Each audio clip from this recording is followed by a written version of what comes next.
Fala galera, o meu nome é Matheus, eu espero que vocês estejam todos bem. Esse aqui é mais um vídeo aqui no canal e você vai aprender um pouco hoje sobre o OSPF. Tá, mas o que é o OSPF? O OSPF vem da sigla de Open Shortest Path First e o OSPF ele é o protocolo de roteamento mais utilizado e mais implementado nas redes de hoje em dia. Isso é bastante legal porque existem diversas organizações e empresas que prestam suporte a esse protocolo e a sua documentação é bastante vasta na internet. Além disso, o OSPF ele é um IGP, ou Interior Gateway Protocol. Isso significa que você somente irá implementar o OSPF em roteadores dentro do seu sistema autônomo, OAS. Em outras palavras, você somente irá implementar ele em comunicações entre os seus próprios roteadores, e nunca entre o seu roteador e o roteador de uma operadora.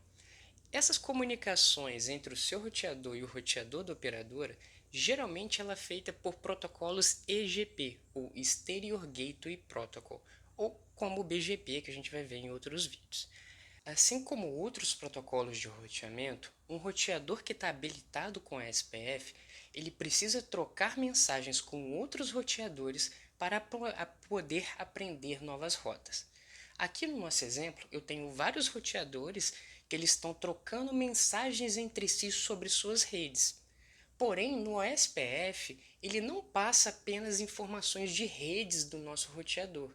Ele também passa informações como o estado de link das nossas interfaces. Isso significa que esses carinhas aqui sabem não só sobre as redes da nossa topologia, como sabem o estado de interface dos nossos equipamentos aqui. E caso algum roteador venha ter algum problema, por exemplo, na sua Ethernet 0/0, ele irá notificar os seus vizinhos, que por sua vez irá notificar o restante da topologia, e no final desse processo, todos os roteadores aqui, eles vão ter conhecimento que aquele carinha lá teve um problema na Ethernet 0/0 dele, e aquela rede que estava configurada naquela interface, ele não está mais disponível. Esses protocolos que passam não apenas as informações da rede, como também do estado de link dos nossos roteadores, eles são chamados de protocolos de link state ou estado de link. Os protocolos de estado de link, eles precisam executar algumas tarefas para poder criar as tabelas de roteamento. Primeiro, um roteador precisa criar informações sobre si mesmo, como interfaces habilitadas com protocolos, subnets, endereçamento IP e etc. Passar essas informações para os seus vizinhos, que por sua vez vão passá-las para os restantes dos roteadores na nossa topologia. Então, no final desse processo, todos os roteadores da nossa topologia eles precisam ter essas mesmas informações. E essas tais informações que eu estou falando tanto, elas se chamam LSA, ou Link State Advertisement. E o LSA são justamente informações de rede que um roteador cria sobre si mesmo e passa para os seus vizinhos. Então, todos os roteadores que estão rodando o SPF, eles precisam organizar esses LSAs que estão recebendo em um banco de dados. Esse banco de dados é chamado de LSDB, ou Link State Database, de modo então que no final do processo, todos esses carinhas tenham que ter a mesma, dentro do seu LSDB, as mesmas informações de LSA. E esse processo ele é chamado de flood ou inundação. E no final dele, ele resulta em que todos os roteadores da nossa topologia têm uma cópia idêntica do LSDB em sua memória. Mas esse processo por si só, ele não determina quais são as melhores rotas para um roteador poder colocar dentro da tabela de roteamento. Embora as informações contidas no LSDB elas sejam bastante úteis e detalhadas, elas por si só não determinam quais são as melhores rotas para o roteador alcançar determinado destino. Para ele poder criar então essa tabela de roteamento, os roteadores que estão habilitados com protocolos de link state, como o SPF, eles executam um algoritmo matemático. E esse algoritmo matemático ele é chamado de Dijkstra Shortest Path First, ou apenas SPF. E esse algoritmo, então, ele executa uma matemática dentro do nosso LSDB, e então ele pode determinar agora quais são as melhores rotas para determinados destinos e poder adicioná-las dentro da nossa tabela de roteamento. Então esse é o processo final do OSPF. E para chegar até aqui, todo roteador que está habilitado com o SPF, em resumo, ele precisa então executar as 3 etapas. A relação de neighbor ao SPF, então é um relacionamento entre 2 roteadores que estão conectados dentro do mesmo link. A troca de banco de dados, que é o processo de envios de LSA para os vizinhos, de modo que no final do processo todos os roteadores tenham os mesmos LSAs. E por último, adicionar as melhores rotas na tabela de roteamento, no qual é o processo que cada roteador executa independentemente o SPF localmente e ele determina do seu ponto de vista quais são as melhores rotas para determinados destinos. Nesse vídeo eu vou focar um pouco mais na relação de neighbor ao SPF, mas não se preocupa que eu vou detalhar as outras etapas em próximos vídeos aqui no canal. Então todo roteador que ele está habilitado com o SPF, ele precisa trocar mensagens com outros roteadores antes de se tornarem neighbors ao SPF. Essas mensagens ela contém uma informação bastante importante nesse processo, que é a informação de Router ID, ou ID do roteador, ou apenas RID. Esse Router ID é como um identificador exclusivo de cada roteador, assim como um CPF, dentro do domínio SPF. E esse Router ID ele pode ser definido de 3 maneiras de forma hierárquica. A primeira é você configurar manualmente, então você ir lá no seu roteador e configurar ele manualmente. A segunda opção é o endereço IP mais alto de uma interface loopback ativa. E por último, é o endereço IP mais alto de qualquer interface ativa. Vale ressaltar que caso um roteador não consiga definir um Router ID durante esse processo, o OSPF ele não vai ser habilitado nesse roteador. Beleza, agora que você entende o que é o Router ID, vamos entender a sua importância no processo de formação de neighbors OSPF. Então eu coloquei aqui uma topologia que eu tenho 2 roteadores que estão conectados pelo mesmo link na sua Ethernet 0/0. A gente vai considerar que esse link começa primeiro em status desligado, ou down, como você preferir, para que a gente possa fazer as configurações de endereçamento IP, protocolos de roteamento, esse tipo de coisa. Após finalizar as configurações, esse link ele vai se tornar operacional. Nesse momento, ambos os roteadores vão começar a mandar mensagens de hello um para o outro, na tentativa de formar um neighbors OSPF. Essas mensagens de hello, elas têm um endereço IP destino, um endereço de multicast 224.0.0.5 ou 224.0.0.6, que dependendo do tipo de rede que a gente está trabalhando. A gente vai abordar isso em outro vídeo. Mas o que mais interessa agora é o conteúdo dessa mensagem. A gente vai considerar que R1 vai iniciar os envios dessa mensagem.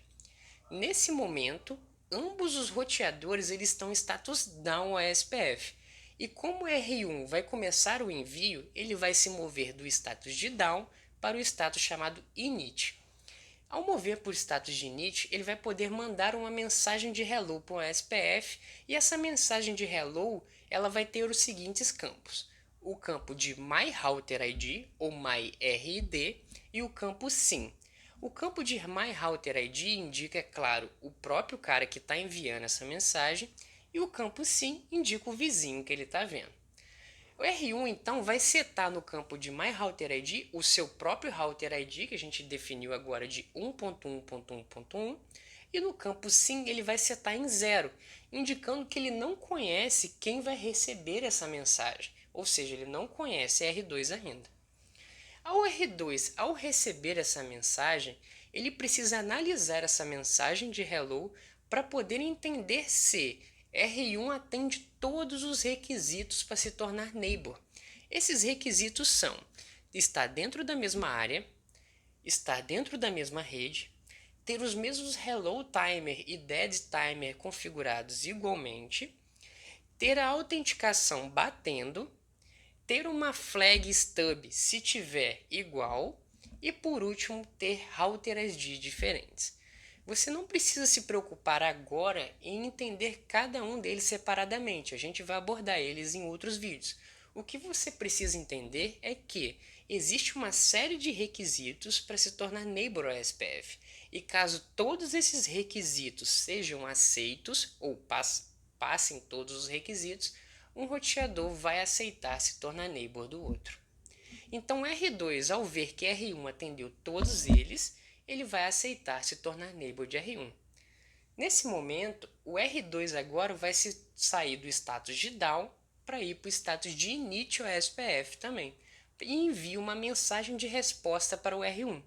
Essa mensagem de hello de resposta, ela contém os campos de myRouterID setado como 2222, que é o router ID de R2, e o campo sim, o 11, indicando que ele está aceitando se tornar neighbor de R1.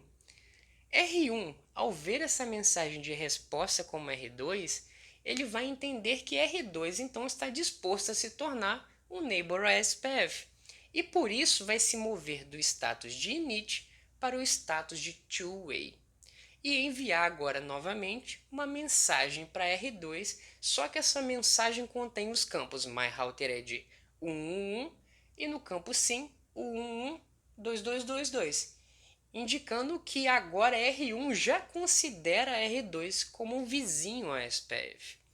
R2 recebe essa mensagem e se move do status de init para two-way também. Esse status de two-way ele é bastante importante porque ele indica os seguintes requisitos: que o roteador recebeu um hello do vizinho com o router ID correto, então deu certo esse router ID. Então o roteador também verificou todos os requisitos para se tornar neighbor, e se ambos roteadores entraram em status de two-way, isso significa que ambos atendem todos os requisitos de configurações do ASPF e agora podem trocar os seus bancos de dados, conforme a gente falou anteriormente. Esse processo de troca de banco de dados também é um processo que envolve várias mensagens OSPF, como também vários estados de neighbor OSPF. Quando dois roteadores então resolvem trocar os seus bancos de dados, eles não chegam lá, pegam todo o conteúdo e enviam para o seu vizinho. Eles precisam concluir uma série de etapas para poder finalizar esse processo. Primeiro, eles alteram o seu estado para XStart e precisam agora formar uma relação de master e slave entre si, onde geralmente aquele roteador que iniciou a comunicação vai se tornar o master e aquele que recebeu o slave. Ao finalizar a relação de master e slave, os roteadores alteram seu estado para exchange e onde enviam mensagem um para o outro chamada DD, ou Database Description. Essa mensagem de DD contém informações simplificadas sobre os SLAs que cada roteador conhece. Ao receber a mensagem de DD, cada roteador então poderá verificar no seu banco de dados aqueles SLAs que ele ainda não conhece e poder solicitar ao vizinho que envie mais detalhes sobre ele.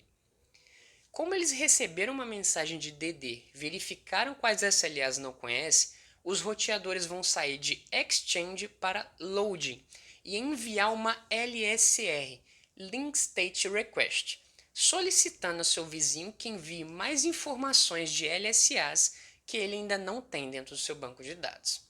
Ao receber uma LSR, um roteador enviará uma LSU, ou Link State Update, e essa mensagem sim contém informações detalhadas daqueles SLAs que o vizinho solicitou. E ao receber uma LSU, o roteador precisa enviar uma resposta que é chamada de LSAC, ou Link State Acknowledgement, confirmando ao seu vizinho que recebeu as informações solicitadas. Por último, todos os roteadores envolvidos nesse processo vão ter os mesmos SLAs dentro dos seus bancos de dados. E como esse processo foi concluído com sucesso, todos os roteadores alterarão seu estado para Full State. Ao chegar no estado de Full State e possuir os mesmos SLAs dentro dos seus LSDBs, os roteadores agora poderão calcular as melhores rotas e adicioná-las na tabela de roteamento. Outro processo bastante importante que ocorre durante o Full State é que os roteadores habilitados com SPF eles se preocupam em manter a relação de neighbor ativa. Eles mantêm essa relação de neighbor ativa através de trocas de mensagens de hello. Essas mensagens elas ocorrem periodicamente por padrão a cada 10 segundos. Porém, você pode configurar isso no roteador que você está trabalhando. E caso um roteador ele não receba essa mensagem de hello durante um período de até 40 segundos, que é o que a gente chama de dead timer, esse roteador irá considerar aquele vizinho como inativo e retirará as informações que ele aprendeu de sua LSDB. Bom, mas com uma relação de neighbor ativa, os roteadores agora podem simplesmente calcular as melhores rotas e adicioná-las na tabela de roteamento. O OSPF ele calcula as melhores rotas baseado numa métrica, e essa métrica se chama custo. A equação do custo está aqui do lado. Custo é igual a 100 dividido pela banda em megabits por segundo. Então, se eu tenho uma interface Ethernet, a banda de Ethernet é de 10 megabits, 100 dividido por 10, o custo de uma Ethernet é igual a 10. Se eu tenho uma Fast, a banda da Fast é igual a 100 megabits, o custo dela é 100 dividido por 100, que é igual a 1. Mas se a gente tiver uma Giga Ethernet, utilizando a mesma equação, a gente vai ter, matematicamente, custo é igual a 100 dividido por 1000. Matematicamente daria 0,1. Porém, o SPF ele somente trabalha com números inteiros, somente com 1, 2, 3 e não com 1,1, 1,2. O SPF não conhece isso.